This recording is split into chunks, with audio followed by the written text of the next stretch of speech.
Lamentaciones, capítulo 3, pero vamos a orar primero y vamos a pedir al Señor que nos dé su gracia en esta mañana mientras predicamos su santa y bendita palabra. Oremos. Soberano Señor, tú conoces la debilidad de aquel que tiene la responsabilidad de predicar hoy tu palabra, la enorme responsabilidad que hay en el hombro de un ser humano común y corriente de poder proclamar los decretos, las promesas, las verdades del Dios Altísimo. Y nosotros queremos suplicarte, Señor, que tú vengas por tu Espíritu y tú obres. Tú conoces la condición de cada uno, tú conoces las inquietudes con las que muchos han venido a este lugar, los problemas, las luchas, las tentaciones, y aún conoces que hay algunos que probablemente todavía están muertos en sus delitos y pecados. Y nosotros queremos suplicarte, Señor, que tú traigas vida en medio de la muerte, que tú traigas orden en medio de la confusión, que tú traigas luz en medio de la oscuridad, por medio de tu santa palabra. Por favor, Señor, bendícenos. Concédenos el gozo y el privilegio de poder hacer a través de la prédica lo que acabamos de cantar, exaltar solamente al Redentor, porque te lo pedimos en su nombre. Amén.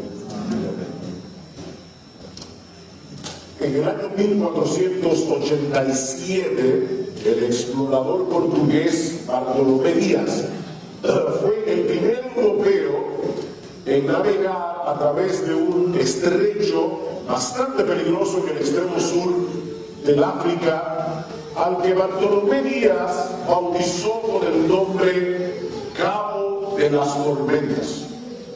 Cabo de las Tormentas.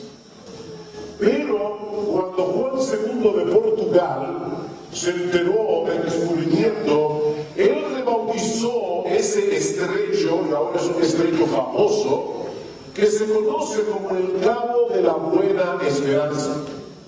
Porque Juan de Portugal pensaba que ese podía ser un paso para llegar a las Indias, y de hecho 10 años más tarde el explorador Vasco de Gama demostró que Juan de Portugal tenía razón. Así que, mis hermanos, aquí tenemos un mismo lugar bautizado con dos nombres completamente opuestos entre sí: Cabo de las Tormentas, Cabo de la Buena Esperanza.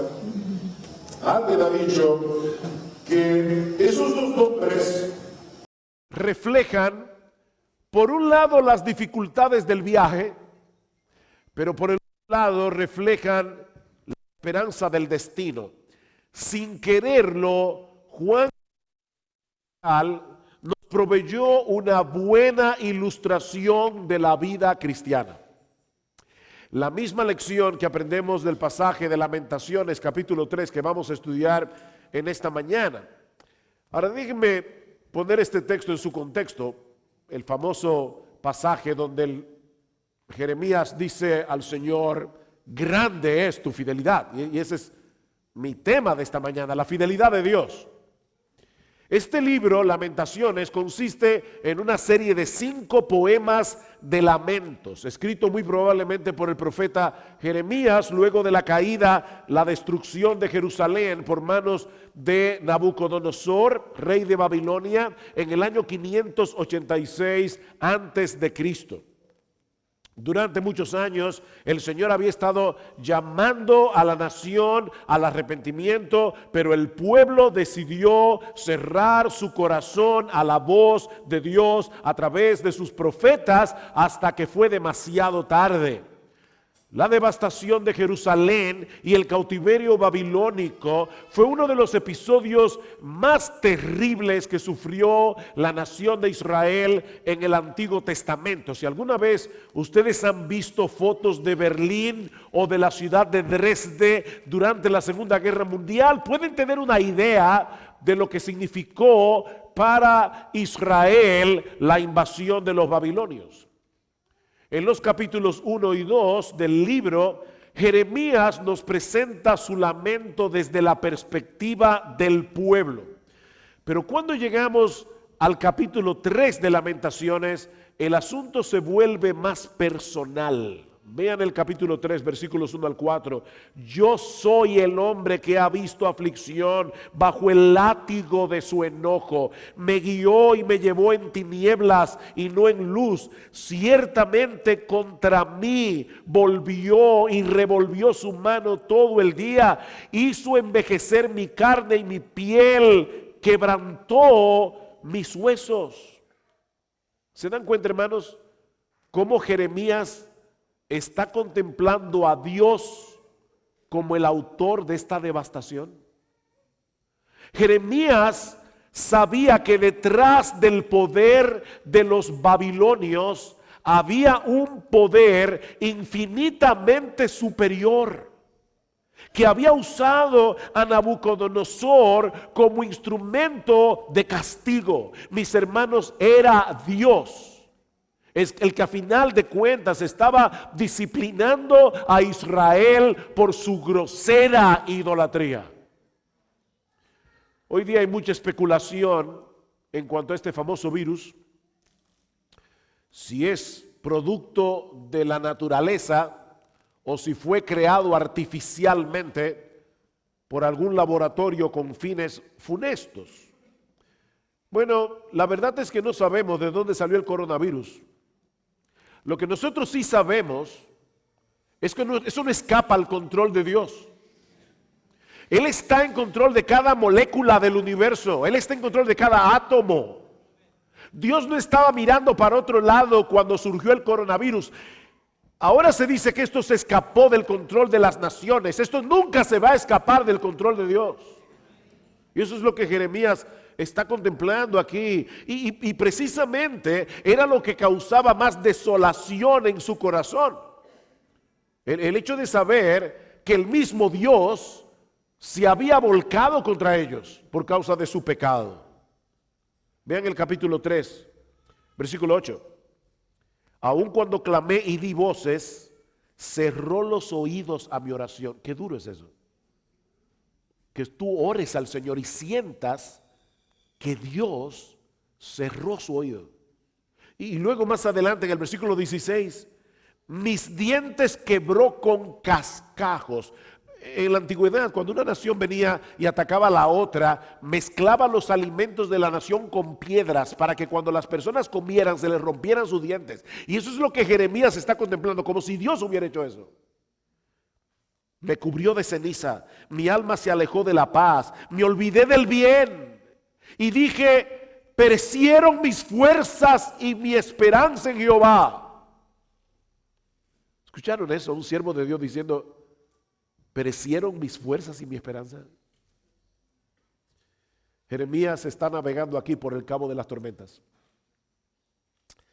Pero de repente llegamos al versículo 21. Y es increíble cómo el panorama cambia abruptamente. Esto recapacitaré en mi corazón y por tanto esperaré. Esperaré. El cabo de las tormentas de repente se convierte en el cabo de la buena esperanza. Y nos preguntamos, ¿qué fue lo que pasó aquí? Porque las circunstancias de Jeremías no han cambiado. Babilonia sigue en control. Jerusalén sigue destruida. Nada ha cambiado. Pero Jeremías ha cambiado.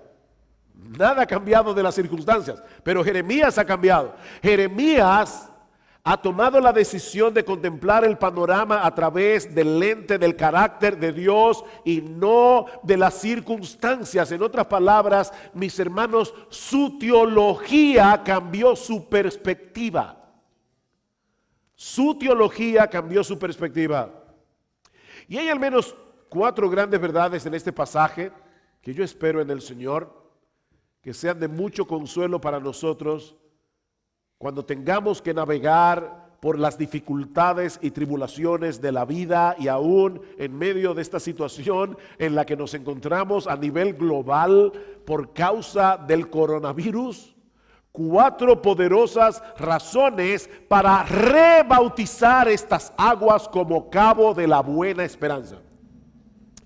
La primera es que Dios nos ama con un amor que nunca termina y que nunca cambia. Dios nos ama con un amor que nunca termina, con un amor que nunca cambia. Vean otra vez, versículo 21, esto recapacitaré en mi corazón, por lo tanto esperaré. Por las misericordias de Jehová no hemos sido consumidos, porque nunca decayeron sus misericordias. La palabra que se traduce aquí como misericordia es una palabra muy rica en el idioma original, porque señala hacia una clase de amor que se encuentra enraizado en el pacto que Dios hizo con su pueblo. Podríamos traducirlo como lealtad al pacto o misericordias del pacto. Ahora, ¿qué es un pacto? Bueno, cuando nosotros hablamos de un pacto desde el punto de vista bíblico y definiéndolo de la manera más sencilla posible, estamos hablando de una promesa a la cual Dios le interpone un juramento. O sea, no es solamente una promesa de Dios, es una promesa sobre la cual Dios jura. Eso es un pacto. Escribiendo la carta, en la carta a los Hebreos y hablando acerca del pacto que Dios hizo con Abraham, dice el autor de la carta a los Hebreos que cuando Dios hizo la promesa a Abraham en Génesis capítulo 15, no pudiendo jurar por otro mayor, juró por sí mismo. ¿Oyeron eso? Dios le hizo una promesa a Abraham, le hizo, por Dios que te la voy a cumplir. Él mismo. Y luego sigue diciendo el autor de la carta a los Hebreos, Dios prometió y juró para que por 2 cosas inmutables en las cuales es imposible que Dios mienta. ¿Cuáles son esas 2 cosas inmutables en las cuales es imposible que Dios mienta? Su promesa y su juramento. Para que por 2 cosas inmutables en las cuales es imposible que Dios mienta, tengamos un fortísimo consuelo. No consuelo, no. Un fortísimo consuelo los que hemos acudido para asirnos de la esperanza puesta delante de nosotros. El amor de Dios no depende de cómo Él se levanta por la mañana. El amor de Dios no depende de sus emociones. Ni siquiera depende de cómo nos estemos comportando. El amor de Dios depende de su voluntad. De su voluntad. Desde antes de la fundación del mundo, Dios el Padre hizo un pacto. ¿Saben con quién? Con su Hijo Jesucristo. Tito capítulo 1 dice que antes de la fundación del mundo, Dios hizo una promesa con juramento acerca de la vida eterna. ¿Y a quién le prometió Dios eso? A la única persona que estaba allí, Dios el Hijo. Dios le hizo una promesa en la eternidad a Dios el Hijo de que Él le iba a dar un pueblo. Y Dios va a cumplir esa promesa. Dios nos ama porque en esa promesa que Él le hizo a su Hijo, yo te voy a dar un pueblo, tu nombre y el mío estaban allí si somos creyentes. Tu nombre y el mío estaban allí. Es un amor incondicional. Él tomó la decisión de amarnos. Pura y simple, Él tomó la decisión de amarnos. Es por eso que el amor de Dios siempre será nuestro modelo para saber de qué se trata el matrimonio, porque el matrimonio también es un pacto. ¿Saben que las personas del mundo tienen el concepto equivocado de que el amor es lo que sostiene el matrimonio? ¿Y qué pasó, hermano, que te divorciaste? No sé, dejé de amarla. Se me fue el amor, es como un virus que se le pega y se le va. Se me fue el amor. No, es al revés. Mis hermanos casados que están aquí, mujeres y hombres, es el matrimonio lo que sostiene al amor. En otras palabras, el día que yo me casé, yo prometí delante de Dios y de los hombres que yo iba a amar a mi esposa. Y porque yo lo prometí, yo tengo que hacerlo. El amor es un acto de la voluntad. ¿Recuerdas eso en pobreza y abundancia, en salud y enfermedad? ¿Tú te acuerdas de eso? Yo prometo amarte y alegrarte como tu compañero hasta que la muerte nos separe. Tú prometiste eso. Cúmplelo. En dependencia del Espíritu Santo. Dios nos ama porque Él lo prometió. Dios nos ama porque Él lo prometió. Y por si eso fuera poco, luego juró por sí mismo que Él iba a cumplir esa promesa. Es por eso que las misericordias del Señor jamás terminan. Porque no dependen de ti ni de mí, dependen de Él. Las misericordias del Señor jamás terminan. De paso, hay una pequeña dificultad en este reconocido texto, y voy a tener que entrar en esto porque la Reina Valera del 60, la versión que estamos usando, dice: por la misericordia de Jehová no hemos sido consumidos, porque nunca decayeron su misericordia. No hemos sido consumidos nosotros por las misericordias de Jehová. Sin embargo, la Biblia de las Américas, los que tienen esa versión, dice: las misericordias del Señor jamás terminan. En vez de decir nosotros no hemos sido consumidos, la Biblia de las Américas dice: no, son las misericordias del Señor las que nunca serán consumidas. Son las misericordias del Señor las que jamás terminan. O sea, la primera versión, la Reina Valera, conecta consumirse con el pueblo de Dios. La Biblia de las Américas conecta el consumirse con las misericordias de Dios. Ambas traducciones, según el hebreo, son posibles, las dos. Y ambas son bíblicas. Ese es el problema. Ambas expresan una verdad bíblica. Dios le dice a su pueblo en Malaquías: porque yo Jehová no cambio, por esto, hijos de Jacob, no habéis sido consumidos. Así que cualquiera de las dos traducciones expresan una idea correcta. Sin embargo, y sin ser dogmático al respecto, yo personalmente pienso que el contexto favorece conectar el verbo consumirse con las misericordias del Señor y no con el pueblo de Dios. En otras palabras, yo creo que la Biblia de las Américas tiene razón en la traducción. Noten lo que sigue diciendo Jeremías: por la misericordia de Jehová, las misericordias de Jehová jamás terminan, porque nunca decayeron sus bondades. En español se traduce misericordia las dos veces, pero son dos palabras hebreas distintas. Las misericordias del Señor jamás terminan. ¿Saben por qué? Porque nunca decayeron sus bondades. Mujeres, hermanas que están aquí, si tú eres madre, esta palabra va a hacer mucho sentido para ti, porque la palabra bondad que está usando aquí Jeremías tiene que ver con el vientre de la mujer. Es una palabra que está conectada con el vientre de una mujer. Lo que él está diciendo es: así como una mujer ama tiernamente el fruto de su vientre, o por lo menos debería ser así, Dios nos ama de esa misma manera, con la misma ternura. Increíble. Estas dos palabras, misericordias y bondades, apuntan hacia dos realidades del amor de Dios que son complementarias. La primera resalta la fidelidad de Dios a su pacto. Él decidió amarnos, Él prometió amarnos, Él juró que nos amaría. Pero la segunda palabra resalta la ternura y la compasión de ese amor. Su amor es constante y tierno a la vez. Qué hermoso, hermanos. El amor de Dios es constante y es tierno. Él decidió amarte porque decidió amarte. No porque dijo: mira, este va a ser buena gente. No, olvídate de eso.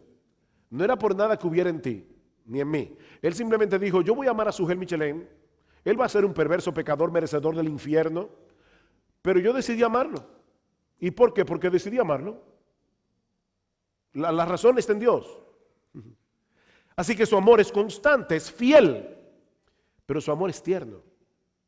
Y por lo tanto, depende enteramente de Él y no de ti, que Él te siga amando con esa misma fidelidad y con esa misma ternura. Y es ahí donde debe estar enraizada nuestra paz. Las circunstancias cambian. Es increíble. ¿Quién sabía del coronavirus? El coronavirus existía hace mucho tiempo, déjeme decirle. Hace mucho tiempo. El SARS es una especie de coronavirus. ¿Tú sabías del coronavirus? Yo tampoco. Y ahora todo el mundo sabe del coronavirus. Es increíble cómo las circunstancias cambian en un segundo.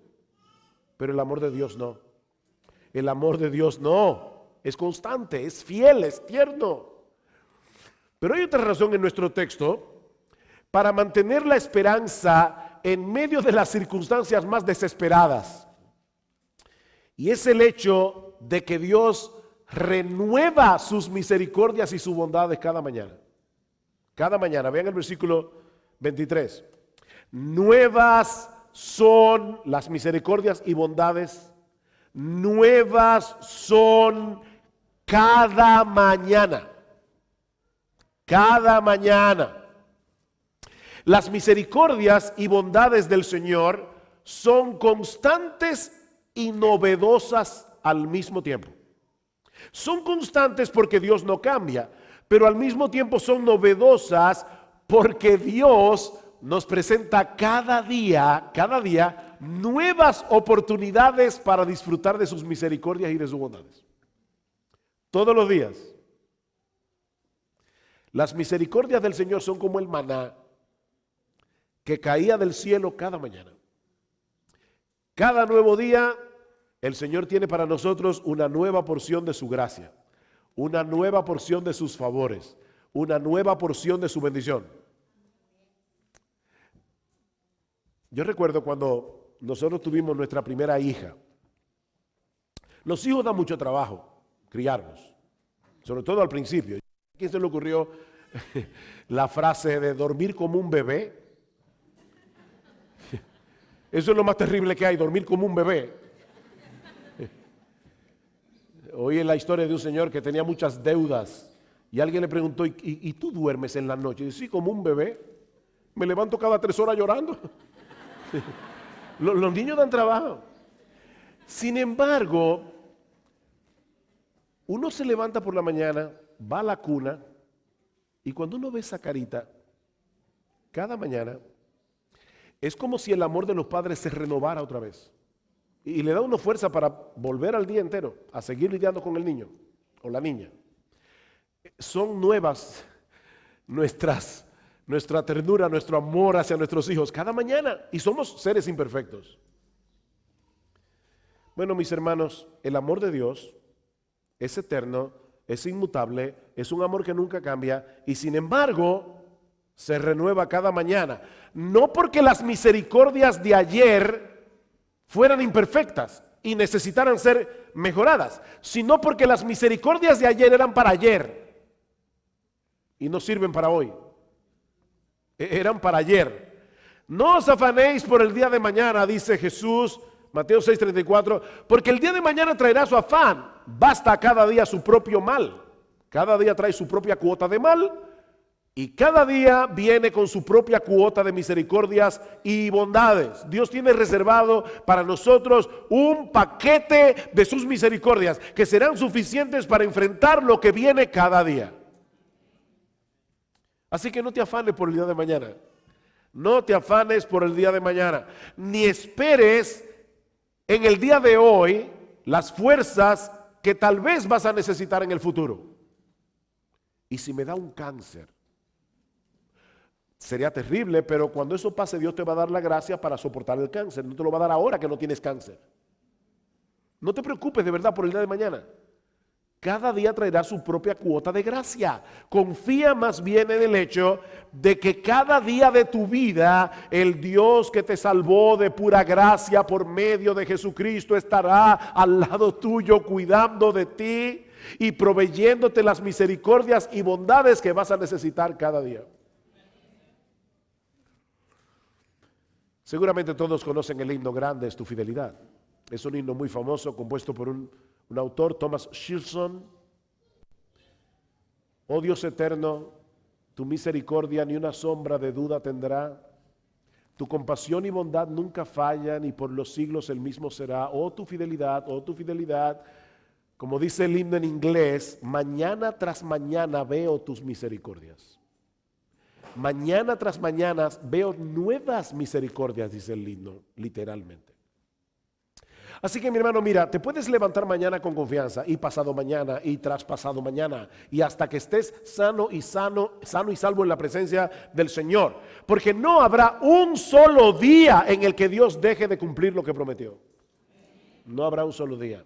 Ninguno de nosotros aquí tiene la menor certeza de lo que va a suceder mañana. No tenemos la menor idea de las tentaciones que vamos a tener que enfrentar. No tenemos la menor idea de las enfermedades que vamos a padecer. No tenemos la menor idea de los problemas relacionales que vamos a tener que enfrentar con otras personas. De hecho, ni siquiera podemos estar seguros del tiempo que vamos a estar en esta tierra.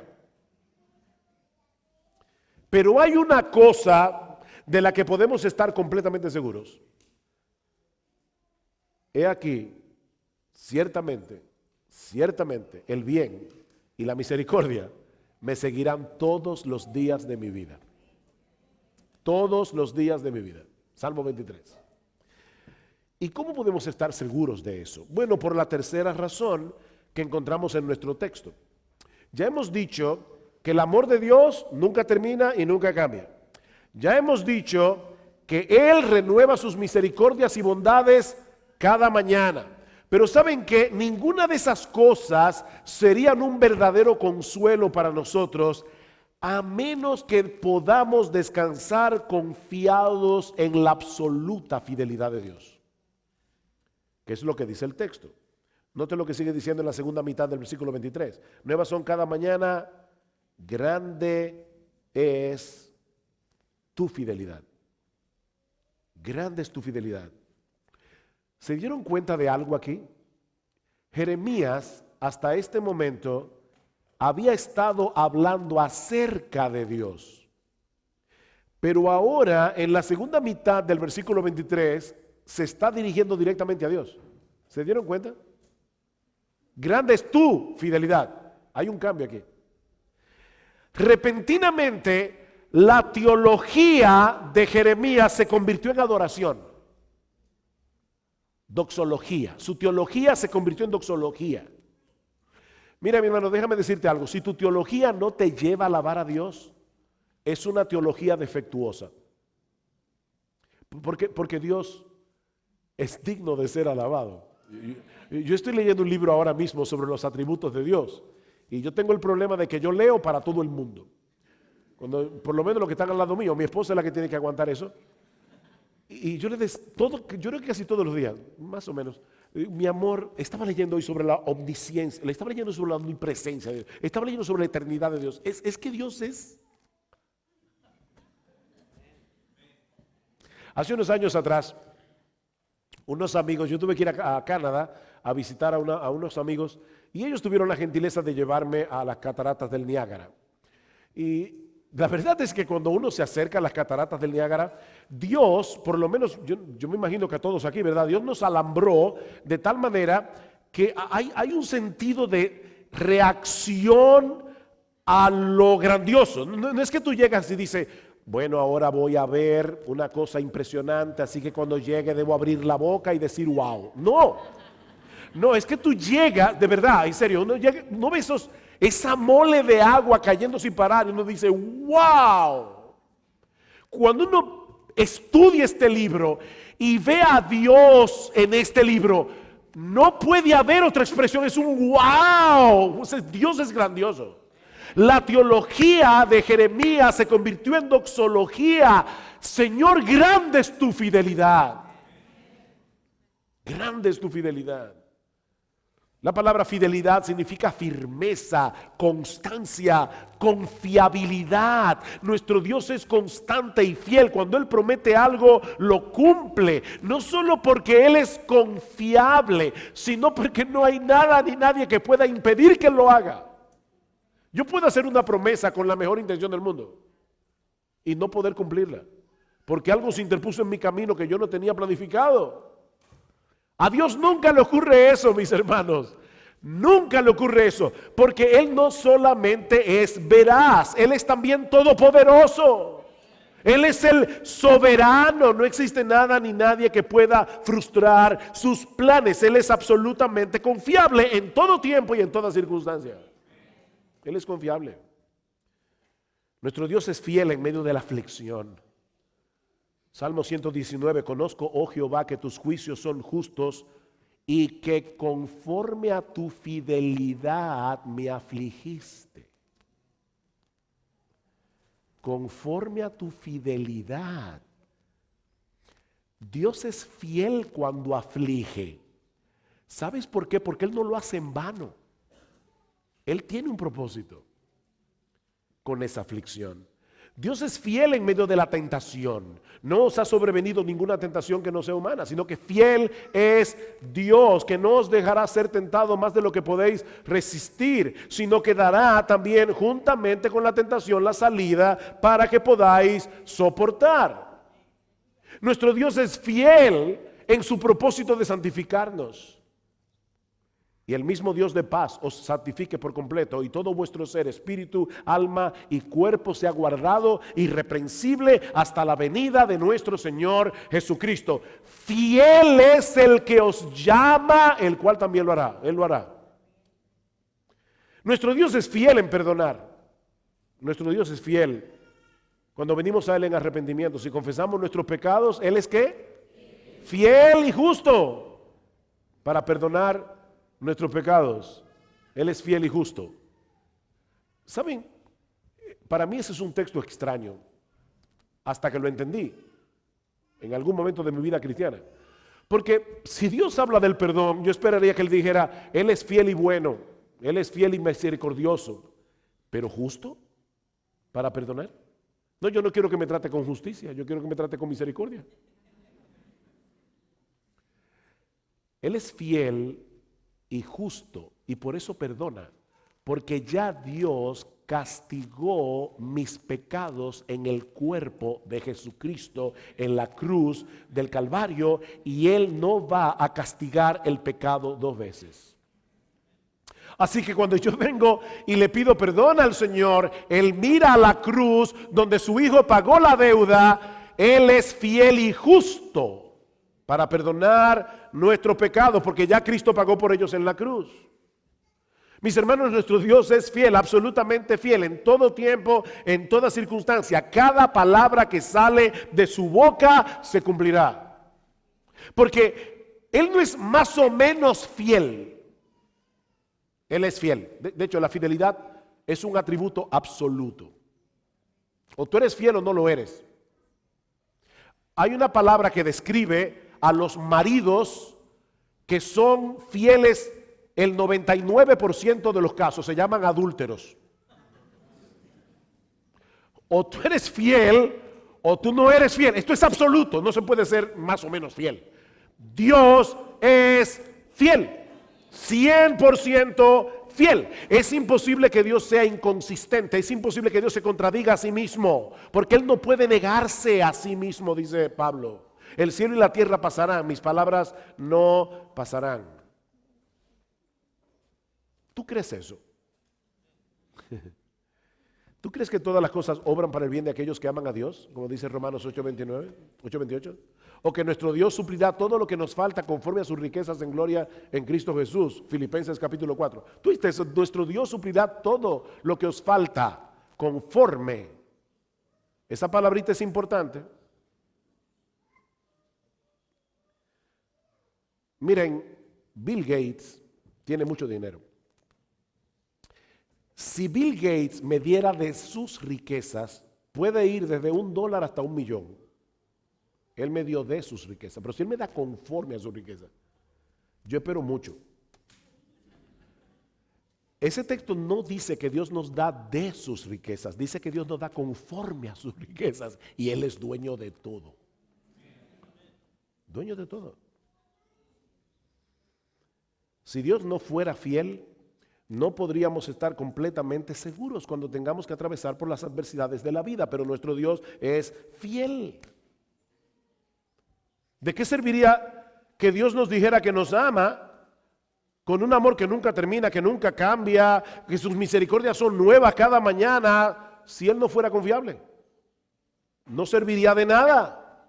Pero podemos descansar confiados en esa verdad de las Escrituras porque Dios es fiel. Y precisamente porque Él es un Dios fiel, y aquí está la cuarta enseñanza de este pasaje, precisamente porque nuestro Dios es fiel, Él es todo lo que necesitamos.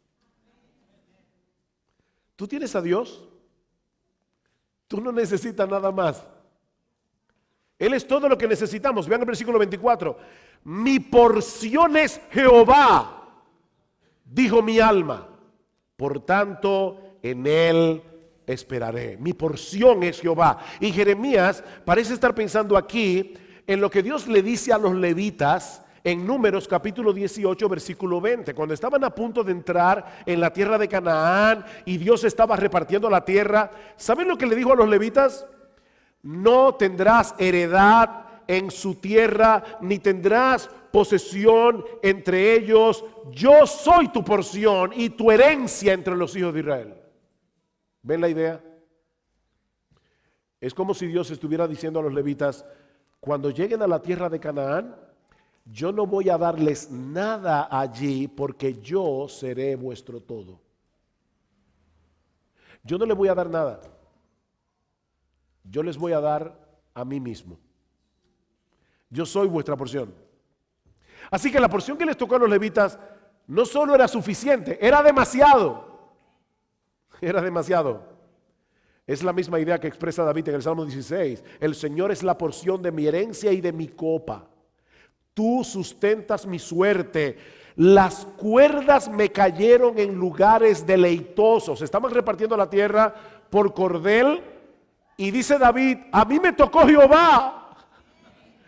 Y es hermosa la heredad que me ha tocado. Los babilonios podían destruir la ciudad de Jerusalén y del templo, pero no podían quitarle a Jeremías su posesión más valiosa. Dios era su porción y eso era más que suficiente. Eso es lo que el mismo Asaf tuvo que decirse a sí mismo cuando percibió en su corazón envidia por los impíos. ¿Recuerdan? Salmo 73. ¿A quién tengo yo en los cielos sino a ti? Y fuera de ti, nada deseo en la tierra. Mi carne y mi corazón desfallecen, mas la roca de mi corazón y mi porción es Dios para siempre. Cristo murió en la cruz del Calvario para que Dios sea nuestra porción para siempre. Una porción más que suficiente, una porción que nadie nos puede quitar.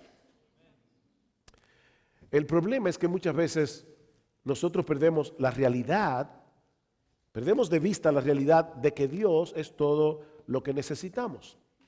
Y escuchen esto, mis hermanos, porque tal vez es la parte más crítica de este mensaje. Él se vale de las aflicciones, Él se vale de las dificultades para librarnos de nuestra idolatría y llevarnos de vuelta hacia Él.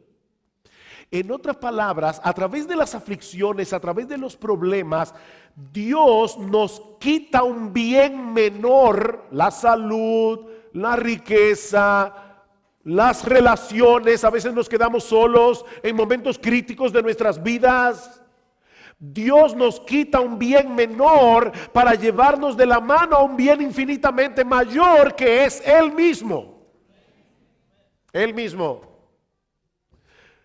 Fue para hacer posible que disfrutáramos de esa bendición que nuestro Señor Jesucristo derramó su sangre en la cruz, para que el Dios del cielo pudiera llegar a ser nuestra porción y nuestra herencia. Jerusalén fue destruida en los días del profeta Jeremías, pero no fue consumida. ¿Y saben por qué Jerusalén no fue consumida? Porque Dios había hecho una promesa de que en la simiente de Abraham serían benditas todas las familias de la tierra. Y esa simiente de Abraham era Jesucristo. Israel merecía ser exterminada por su pecado, pero si Dios hubiera hecho eso, no había podido cumplir lo que le prometió a Abraham. Él preservó a su pueblo hasta la venida del Mesías por amor a ti y por amor a mí. Porque Él decidió amarnos desde antes de la fundación del mundo y perdonar nuestros pecados al precio de la vida de su Hijo. Precisamente porque Él es un Dios fiel. Era imposible que pasara por alto nuestros pecados sin que su justicia quedara completamente satisfecha. Y eso fue lo que Él hizo a través de la muerte de su Hijo. La cruz de Cristo es la máxima expresión del amor, la justicia, la santidad y la fidelidad de Dios. La cruz de Cristo. Es por causa de Cristo que todas las promesas de Dios son nuestras. Por causa de Cristo. Porque nosotros estamos en Él. Y Él es el receptor por excelencia de las promesas de Dios. ¿Recuerdan 2 Corintios 1:20? Porque en Él todas las promesas de Dios son sí y amén. En Él. Todas las promesas de Dios son sí y amén. Mi hermano, mi hermana, cuando tú te encuentras de repente navegando por aguas turbulentas, ¿traes a tu mente y a tu corazón las promesas de Dios? De modo que podamos cantar, grande es tu fidelidad. Aun cuando el mundo parece estar cayéndose a pedazos, como ahora, a nuestro alrededor, estamos en esa roca firme. Grande es tu fidelidad. Miren, hermanos, una cosa es cantar grande es tu fidelidad aquí en la iglesia. Otra cosa es cantar grande es tu fidelidad en medio de la aflicción, en medio del dolor, en medio de una pérdida sensible. En nuestra iglesia, una familia muy querida tuvo un accidente bien aparatoso en el que su niño más pequeño de 6 años murió. Y el otro, el mayor, quedó todo desfigurado. Hubo que hacerle varias operaciones en la cara para más o menos llevarlo a cierta normalidad. Y cuando estábamos en la clínica, ahí los hermanos, como a las 3 de la mañana, me dice el hermano del accidentado, me dice, mira Sugel, el médico dice que ahora mismo fulano de tal, el hermano de nuestra iglesia, no puede enterarse que su niño murió, porque él no está todavía bien y va a ser un shock demasiado grande. Pero de repente me dicen, Sugel, él te está llamando, que quiere hablar contigo. Y yo le dije al Señor, le dije, Señor, dame sabiduría, porque yo no le voy a mentir, pero yo espero que él no me pregunte por el niño. Y cuando yo llegué al cuidado intensivo, donde estaba él todo golpeado y al lado su hijo todo golpeado, este hermano me dijo, mira, mi hermano, yo no sé lo que va a pasar con mi familia. Yo no sé lo que va a pasar con el niño. Y ya yo sabía que estaba muerto. Pero yo solo te llamé para pedirte que por favor ores por mí, porque yo quiero glorificar a Dios, no importa lo que pase. Fue para eso que me llamó. Al día siguiente, su hermano me llamó y me dijo, ya el médico dice que se le puede decir que el niño murió. Pero yo quiero que lo hagas tú. Así que yo fui a su habitación y le dije, mi hermano, tengo que informarte que tu niño murió. ¿Saben lo primero que este hermano dijo? Jehová dio, Jehová quitó, sea el nombre de Jehová bendito. Esa es una teología en función, teología en la práctica. Mis hermanos, si Dios es Dios y nuestras vidas están escondidas en Él por causa de nuestra unión con Cristo, cuando tengamos que atravesar por el cabo de las tormentas, por la fe, podemos rebautizar esas aguas como cabo de la buena esperanza. Por la fe. Él continuará perdonando nuestros pecados porque Él es un Dios fiel. Él continuará gobernando soberanamente todas las cosas que nos ocurren en esta vida para que obren para nuestro bien, porque Él es un Dios fiel. Él nos preservará en sus caminos hasta que nuestro Señor Jesucristo regrese en gloria y transforme el cuerpo de la humillación nuestra para que sea semejante al cuerpo de la gloria suya, porque Él es un Dios fiel. Él se encargará de que todas las cosas que nos ocurren obren para bien. Y de paso, déjenme explicar aquí a qué se refiere Pablo. El bien del que Pablo está hablando aquí es parecernos a Jesús. Ese es el bien. Porque a los que antes conoció también los predestinó para que fuesen hechos conformes a la imagen de su Hijo. Lo que Pablo está diciendo es, los que aman a Dios, todas las cosas, Él lo usa. El mayor bien que Dios puede darnos, y ese mayor bien no es una casa grande, no es una fortuna en dólares, no es una buena salud. Ese bien es parecernos a Jesucristo. todas las cosas Dios se encarga de orquestarlas para que obren para ese bien, porque Él es un Dios fiel.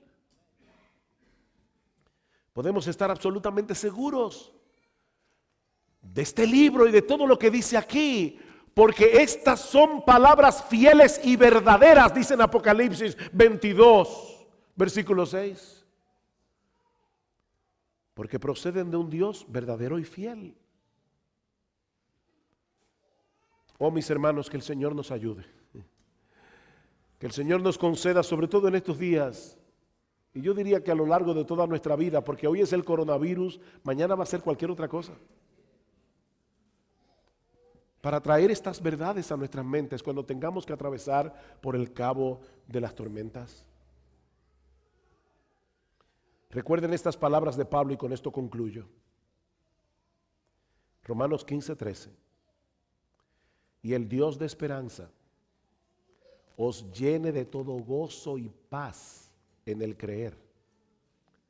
¿Saben para qué? Para que abundéis en esperanza por el poder del Espíritu Santo. Que el Dios de esperanza os llene de todo gozo y paz en el creer.